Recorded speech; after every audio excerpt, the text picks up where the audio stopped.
Number two. Now this one's usually a sing-along, but I don't want to distract you guys. So the story on this one was we were talking back there about writing the music first or the words first or whatever. I wrote this music, and I took about 4 cracks at writing the words and couldn't think of where to go with it. But I remembered a guy who I met 25 years ago, maybe. And this guy was a jazz pianist, but he also he would direct musicals. And what would happen, he was telling me about what he did, and some resort somewhere every summer would hire him to come and direct a musical, semi-pro kind of thing or whatever. So he'd be the director, and he was telling me he would actually stay at the resort for the whole summer. And he says, pretty cool. And I said, well, that sounds pretty cool. And he looked me in the eye and he said, I always go first class. And I don't know whether he's still going first class or not, but anyway, that kind of stuck with me. And so that eventually became the seed for this song, which is called First Class. And it's a cautionary tale. Things don't always go so well. When it's a sing-along, people sing the last line of each verse with me. But all right, so anyway, here we go.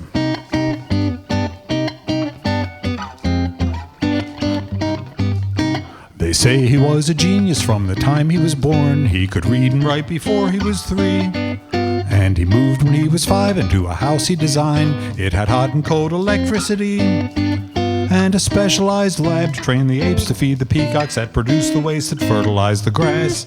And it all ran like a clock, and if you asked him his motto, he'd say, I always go first class.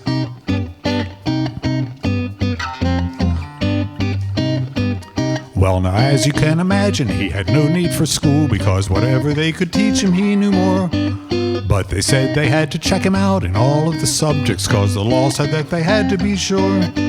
So they gave him an exam, but then the only surprise was that he lapped the test, he didn't just pass. But he said, I'm glad I took it, cause that's just one more way to see that I always go first class.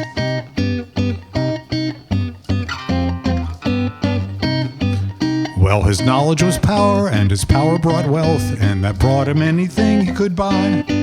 So conspicuous consumption soon became his routine, asking how much he could get but not why.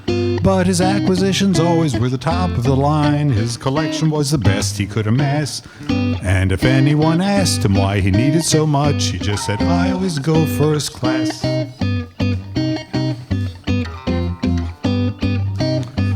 Well, his intellect combined with his developing taste, and soon he cared for just the finest of art.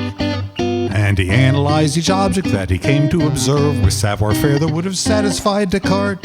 And this led him to conclusions that seemed clear, like when he said abstract expressionism is just a bit crass. And if anyone asks me, that's all just fine, because I always go first class. Here's the sad part. Well, it all was just spectacular. He'd beaten the game. It was time for him to put his life on cruise. But he hadn't been so brilliant when it came to romance, and he soon had the relationship blues. And it kept getting worse, and when she left him, she called him a name that means the same as derriere.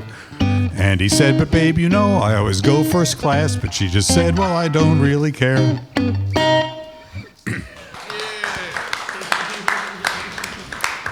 When I do that as a sing-along, the people don't get to sing I always go first class on the last verse. So I apologize by saying this.